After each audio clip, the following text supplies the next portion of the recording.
Radio Publique Africaine.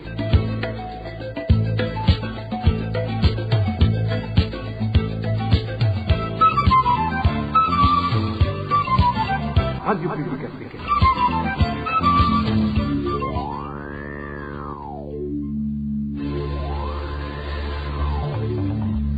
C'est le moment de suivre le journal parlé en français.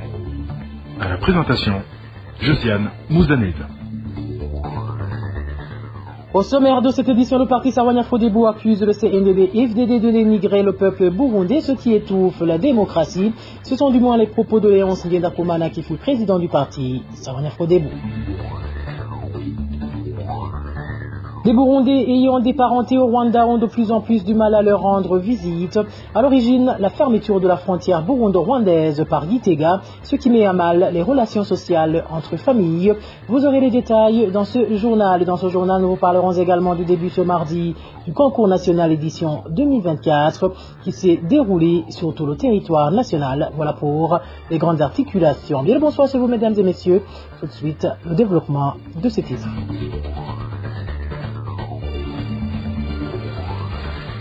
Rebonsoir. Politique pour commencer. Le dénigrement du parti au pouvoir, le CNDD-FDD, envers le peuple burundais est l'une des pratiques qui étouffent la démocratie au Burundi. Propos de Léonce Ngendakumana qui fut président du parti Sawanya Frodebo. Il réagit au moment où, au cours de ce mois de juin, au sein du Frodebo, ils sont en train d'analyser la situation actuelle au Burundi en matière de la démocratie. Léonce Ngendakumana d'ajouter que la pauvreté et le chômage sont des freins à l'éclosion du processus démocratique suivi.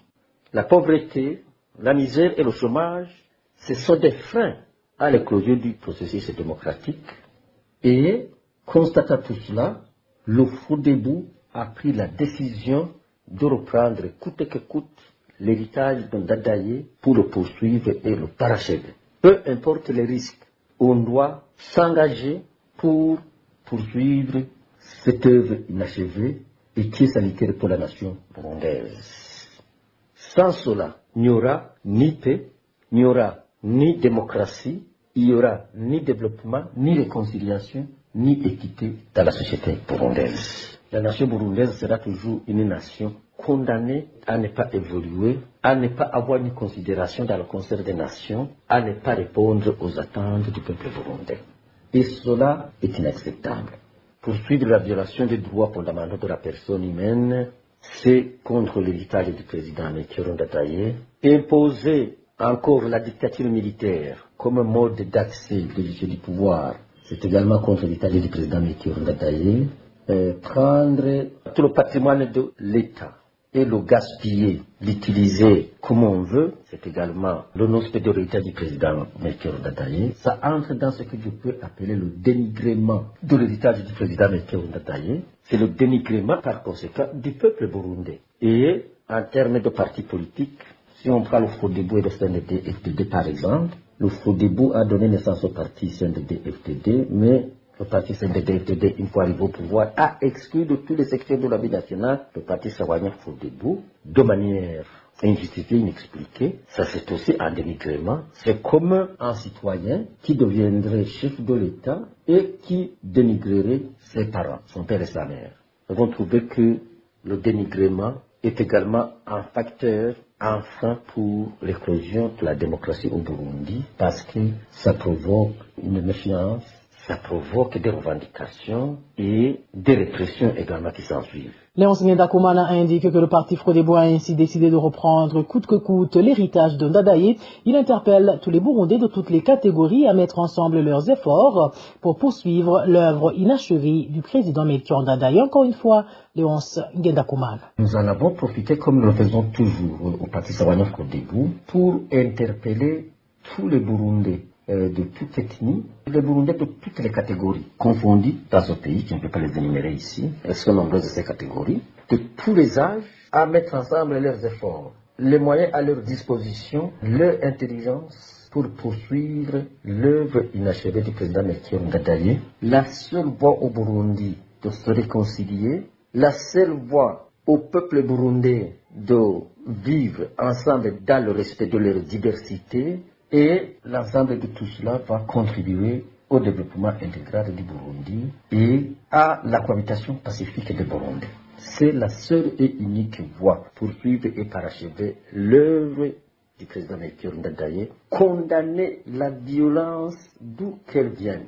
On a observé par exemple, j'avais oublié de le dire, les réflexes de retour au coup d'État comme un mode d'accès légitime au pouvoir. On l'a vu en 2015, on le voit même aujourd'hui, il y a des gens qui comparaissent régulièrement, qui sont accusés d'avoir comploté contre les institutions, particulièrement le chef de l'État, on l'entend. On voit aussi qu'il y a des groupes non encore identifiés, mais qui s'adonnent à des actes indescriptibles de violence, des attaques sur des citoyens innocents, dans des familles, et qui s'allongent le droit de lancer même des grenades dans les lieux publics comme les marchés, les bus, les moyens de transport. C'est vraiment dommage.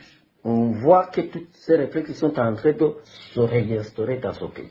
Et c'est pour cette raison que nous devons mettre ensemble tous nos efforts pour que 2025-2027 constitue le changement de cette gouvernance qui nous gouverne aujourd'hui. Et c'est possible. En parlant toujours politique, la réunification du parti UPRONA n'aura finalement pas fait long feu vu qu'il y en a qui commencent déjà à s'y soustraire.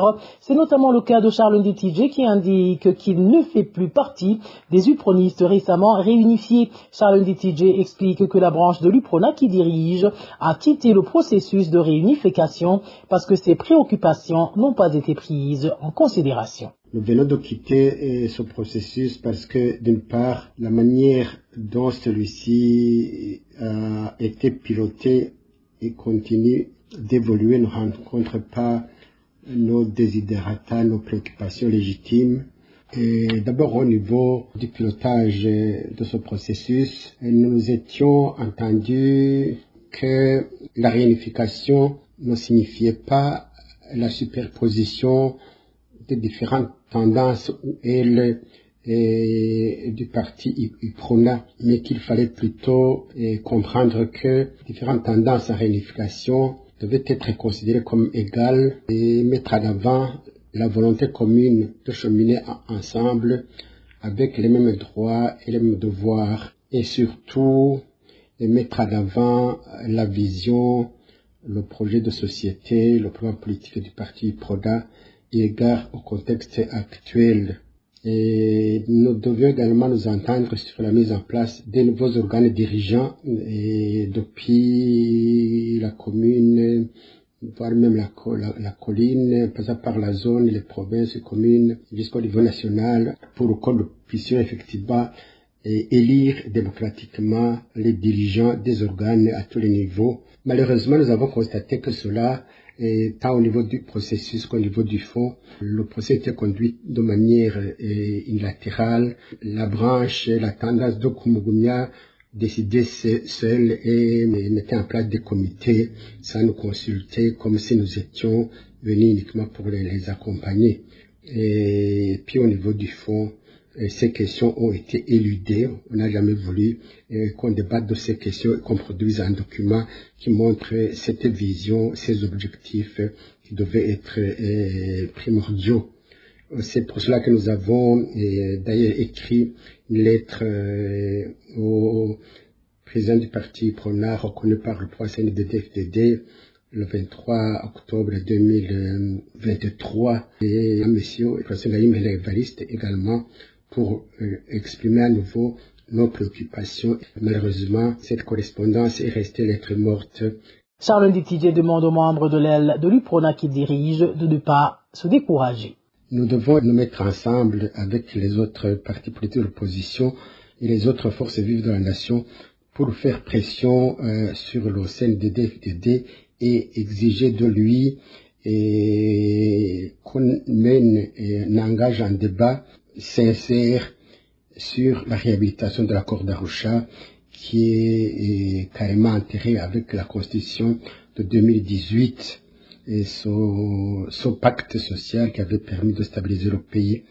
Et nous devons également engager ce débat pour déverrouiller les espaces de liberté et droits civils et politiques et pour que les partis politiques, les associations de la société civile et les médias puissent fonctionner sans l'ingérence de l'exécutif. Comment rendre la justice indépendante et libre, comment combattre la corruption, les malversations économiques qui gangrènent tous les secteurs de la vie nationale. Et nous devons refuser donc d'accompagner le processus électoral tel qu'initié par le CNDD-FDD parce que c'est donner caution à scrutin et arrêter d'avance. On connaît déjà le gagnant.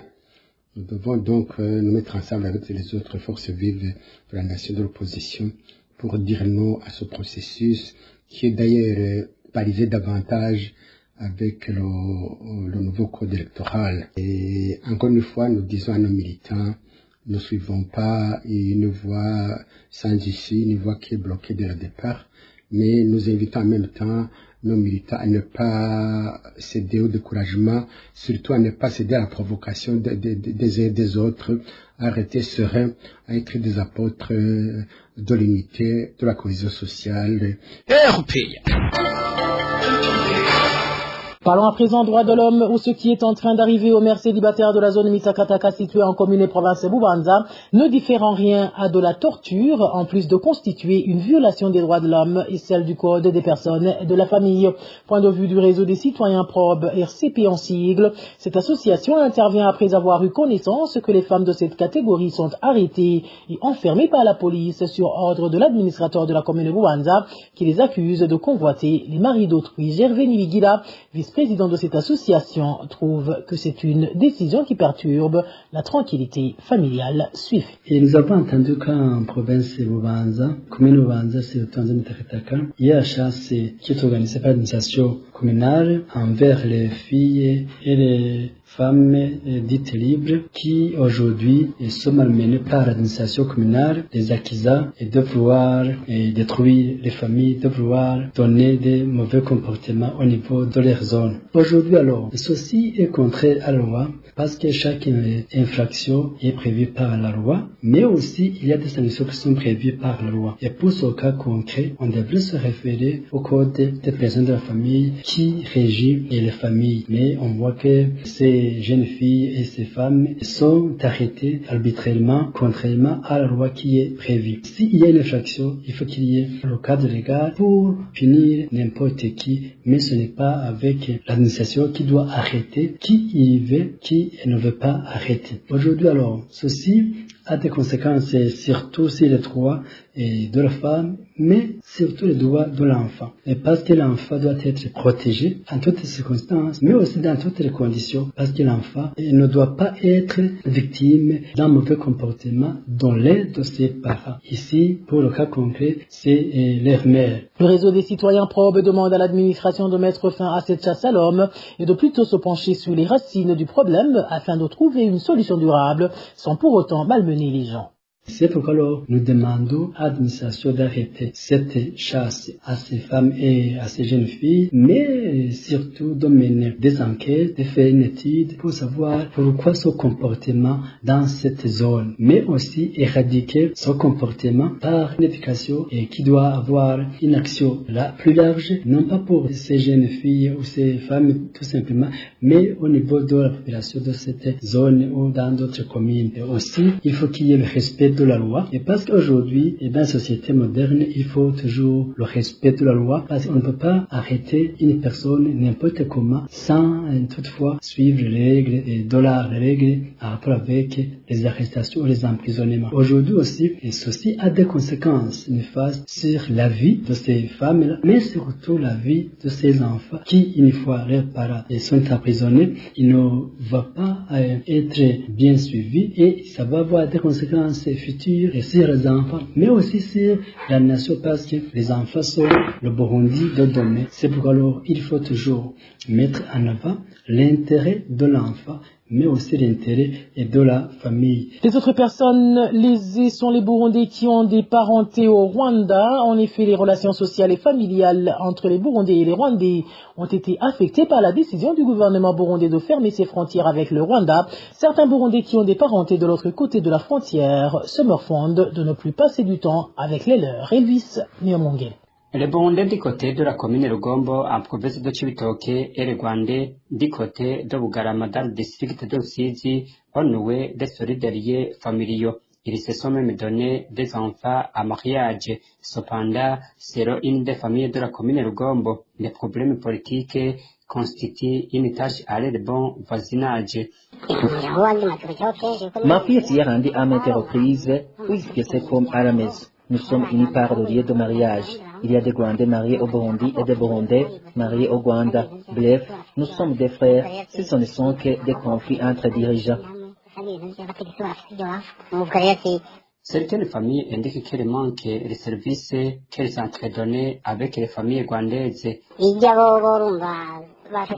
De l'autre côté de la frontière, ils sont développés. Si tu as de la famille au Rwanda et que tu y vas pour te faire soigner, c'est cette famille qui te paye les soins en foie Rwanda. Et en revanche, s'ils viennent au Burundi, tu peux par exemple leur acheter du poisson mokeke en guise de reconnaissance. Elle demande qu'il y ait dialogue entre les deux gouvernements pour arriver à un compromis permettant la réouverture des frontières et donc la libre circulation des personnes.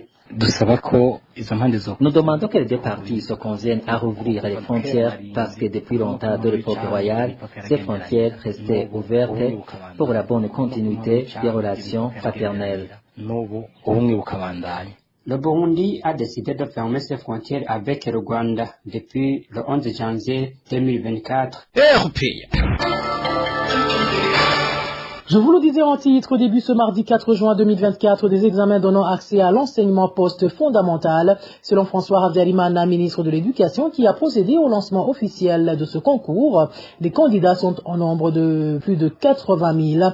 Le ministre François Ravdialimana se félicite de voir que, malgré quelques irrégularités qui se sont observées dans la passation de ce concours dans certains coins du pays, ces dernières n'ont pas empêché la continuité des activités. Suivez François Ravdialimana, il est le ministre de l'Éducation. Nous venons de procéder au lancement du concours national de certification et d'orientation à l'enseignement fondamental à l'endroit des élèves de 9e année. Au total, 81 429 candidats, dont 22 élèves à besoins spéciaux participent à ce concours. Ils sont dans 907 centres de passation et sont surveillés par 3306 enseignants. Et de manière globale, ce concours se déroule normalement.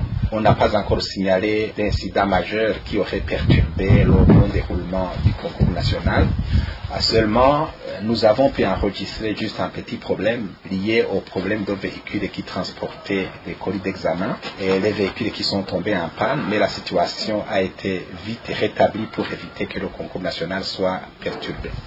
Un autre problème que nous avons enregistré, c'est à mairie de Bujumbura, où certains élèves qu'on avait chassés de l'école, suite au fait qu'ils avaient avancé de classe illicitement, ils se seraient présentés aux salles d'examen et nous avons donné une orientation de les laisser travailler, mais nous voudrions porter à leur connaissance que les résultats qu'ils vont avoir vont être directement annulés parce que pour cette année scolaire, ils ont été renvoyés de l'école. Nous voudrions profiter de cette occasion pour encourager les élèves, pour encourager les candidats à travailler sereinement, parce que le concours national, il s'agit d'une évaluation comme toutes les autres évaluations.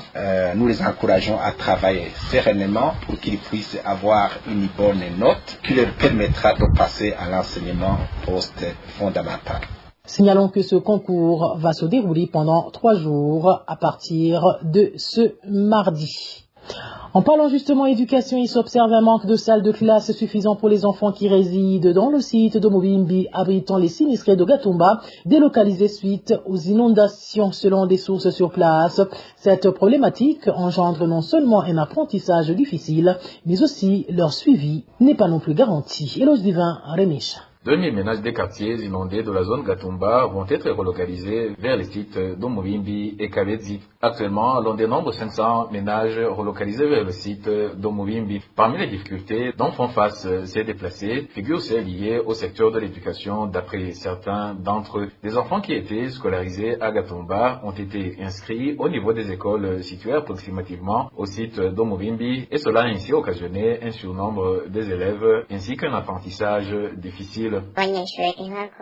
Les enfants ne sont pas en train de bien suivre des cours suite aussi au nombre des élèves. Au fait, les élèves en provenance de Gatumba ont été accueillis et réinsérés dans les écoles environnantes car le site ne possède pas de salles de classe.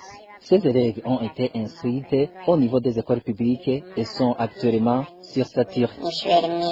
Le rapport de situation de l'Agence des Nations Unies, OCHA, qui couvre la situation jusqu'au 24 mai dernier, parle également de ces difficultés liées au secteur de l'éducation rencontrées par les déplacés de Gatumba installés actuellement dans le site d'Omuvimbi. À part le manque de salles de classe, l'OCHA parle aussi du manque de matériel didactique et cet habitant du site d'Omuvimbi de parler aussi du manque des bancs pupitres comme l'une de ces difficultés.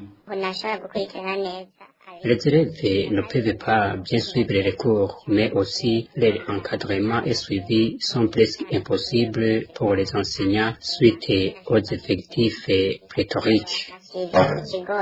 Selon le rapport de situation de l'OCHA, l'UNICEF est en train d'accélérer la mise en place d'une école mobile au niveau du site d'Omuvimbi pour permettre aux élèves de clôturer l'année scolaire. Mais malgré qu'il n'y a pas encore de chiffres qui l'illustrent, les sources de la RPA au niveau du site d'Omuvimbi révèlent qu'il y aurait déjà des abandons scolaires qui se manifestent dans le dit site. Et voilà, amis fidèles de la RPA, c'est sur le reportage de mon confrère Eloge Divin Rémicha que prend fin le journal en français de ce mardi 4 juin 2024.